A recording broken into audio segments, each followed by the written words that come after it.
Aloha, good morning, buen dia.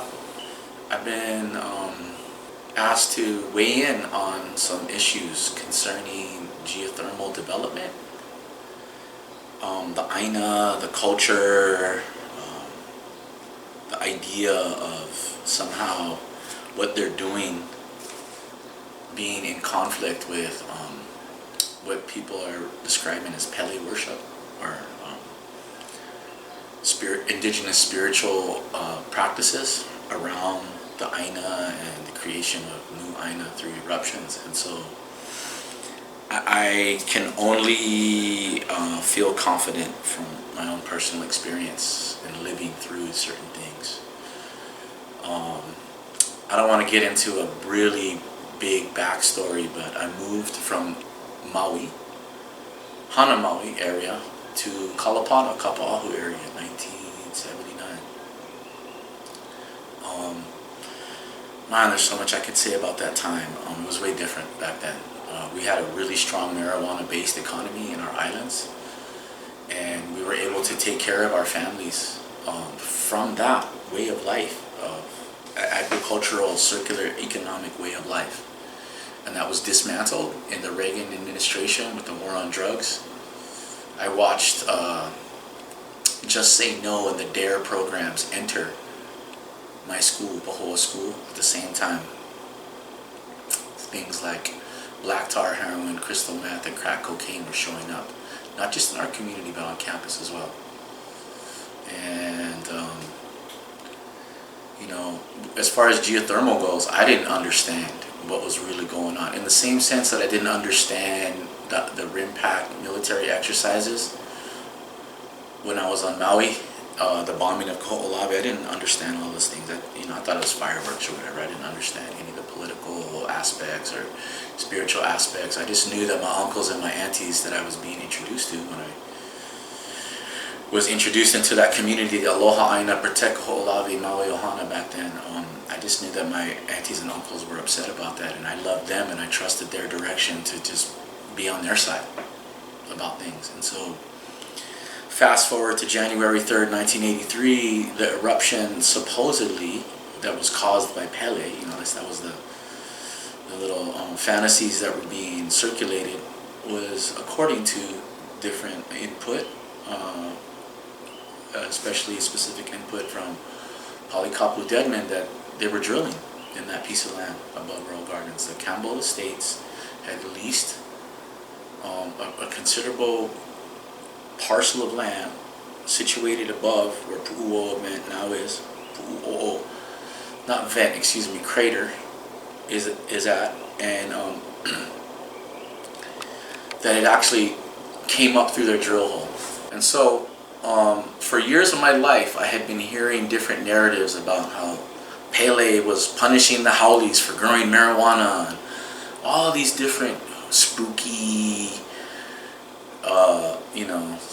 stories, spooky stories about whatever, Pele this and Howleys that and all this stuff, And to me, it makes perfect sense that they would lie, that they would cover it up, that they wouldn't say, that they caused it, so it hurt me. It displaced me, not just the eruptions and the evacuations, but the actual forced relocation and eventual destruction of the fruit forest that I planted as a keiki in that area.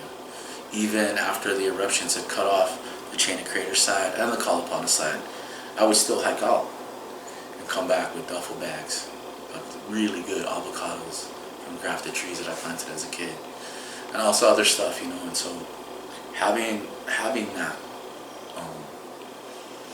fruit forest that I planted as a child to not only feed me but my children gave me a sense of confidence and belonging that nothing in this world has been able to give me or replace since. And interestingly enough, the same year that my father passed on and we buried him at the Veteran Cemetery here in Hilo, was the same year my little corner of Royal Gardens finally got covered. It was kind of like this covenant in the wrapping up. And since I've lost that sense of security and belonging, I've been trying to replace it in different ways, and I don't really know how except to try again. Plant some more trees, plant some more food, make some more malas, create another food forest. And the geopolitical landscape and the lies of this military occupation and the fiscal regime here in the Hawaiian Islands makes it really difficult if you want to move in integrity. There's certain ways to live on this land and to connect with the indigenous community and to actually conduct commerce even with enemy combatants in a military occupation. It's just a little bit more procedure. It could possibly be looked at as being exhausting, but because everybody has been just running roughshod over the Fort Geneva Convention, refusing to acknowledge the legal reality of where we're at and trying to use words like allegedly and, well, that's a political thing, and at the same time advocating for this law and order, compliance and acquiescence. And it's like, you guys are hypocrites. You guys can't even reference a superior body of law and are using domestic law as a way to cover up your international treaty law violations. It's inconsistent. The math doesn't add up, and it's time for people to stop trying to people please. I'm not here to really attack, but I am here to clarify, and I'm not going to tiptoe or tap dance. And you will feel my hurt feelings in how I show up, and so you can use my hurt feelings when I talk as a way to deflect. You can sit here and psychoanalyze me and try to dismiss the content of my message because of the emotionality which is delivered. But I encourage you to separate your own dogma and trauma responses and people-pleasing ways to authenticate the truth in your own na'au and in your own pu'uwai. Right in here. Don't get stuck up here. The stories, the lies, the dogma. You'll just be running around like a dog chasing your tail without ever really actually able to bite it, But if you drop down in here, you can start to dispel and just feel what it's like. And some of us actually have crossed wires and corrosion at the contacts point. So there's some work to get that kind of clarity and confidence from within. But people have been outsourcing. People have been deflecting. People have been lying to their own self and therefore subject to other people's bullshit. When you stop lying to yourself about your own self, you now have a position of clarity to operate from.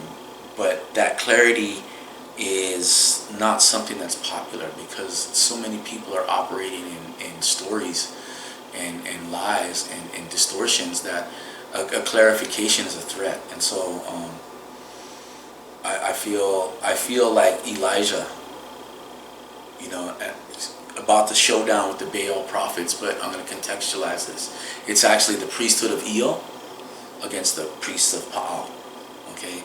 And the priests of Pa'al came up here however many generations ago with their human sacrifice, their Nephilim hybrid incest breeding protocols, cannibalism, and what they did, how they did it, how they basically sacrificed, ate, and chased the surviving priests of Eo back to Aotearoa. All the different things, and you could have different details from your stories if you're moku halal, but I can just say, before we go further, not all halals teach the same hula.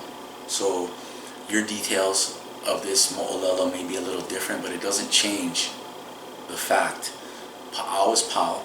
We are resurrecting and restoring truth and light, the priesthood of Eo, and all these Pa'awish paradigms that are lingering in these different structures. Kamehameha School, Bishop of States, the fake state, all these other alphabet entities and individuals, right? It's real simple, okay? In case you got it confused. The kupunas who raised me, okay? And if you know who I am, then you know who they are. And if you don't know who I am and you don't know who they are, trust. If I started dropping names, it would sound like I'm chanting the Kumulipo. Okay? It's real simple. La Lima, work together.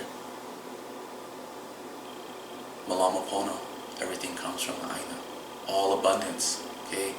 These dreams, these false pipe dreams, chasing paper, chasing certificates and degrees, running off to Vegas, working for the regime and the occupants in the desecration of our Wahipano. Yeah? And while there are people who aren't of Polynesian ancestry doing a lot of things that shouldn't be done here in these islands, guess what? Some of the worst perpetrators are actually lineal descendants of ranking genealogies who not only co-sign but physically participate in the pillaging, plundering, and poisoning of our land, our water, and our way of life. Okay? And not only that, but we got Kanakas trafficking Kanakas, okay? Drugs and human trafficking perpetrated by Native Hawaiians on other Native Hawaiians. Nobody wants to talk about that. Okay? I'm going to say one more thing, okay, about this corruption in Kanakaville. Thanks, Uncle Skippy, for that one. You have Mauna management plans right now, conservation work right now, being run by different alphabet entities. But the really diabolical thing about it is that they are using these culturally appropriated expressions, like even Mauna management plan gives it this like Pono air, like it must be Pono if they're using the word Mauna, right? And then even in these management plans, they have all these tree planting protocols and Mamani and Nayo, and they say all the things to make it sound Pono. But guess what? Part of their conservation work is poisoning in Wawakua. Okay, so if you don't know what Wawakua is or its significance, it's where the moisture touches the earth and begins the headwaters of our aquifer. It's like the source, right? I'm talking about Ho'ike Kumu, returning to the source. Well, guess what? They're taking Native Hawaiian students in these kupu and other bullshit conservation programs up to Wawakua and having lineal descendants, Kanaka, Oiwi, Haumana, put poison up there, right? And not only are they poisoning everybody downstream, but these poor people are getting sick just handling the poisons themselves. Okay, what's more diabolical? To get Native Hawaiians to poison the land and the water at the very source and try to make it Pono. Nobody's talking about this. Nobody wants to hear about this. Everybody thinks that I'm making trouble, okay? Sorry, that's not what it's about. As a father, as a protector, okay, as somebody who's been a cultural practitioner from day one of landing in these islands, I feel qualified, regardless of my genealogy or the fact that I was born in California, to say the truth, okay? You got a disagreement? Bring your math. You think that being a lineal descendant in your genealogy gives you a pass on poisoning our land and our water? Ole. In fact, even more lickings you should get. Twice as much cracks you should catch. Because you're from here and you know better. Anyways, there's more. I gotta go for now. Thanks for... And so, for years of my life, I had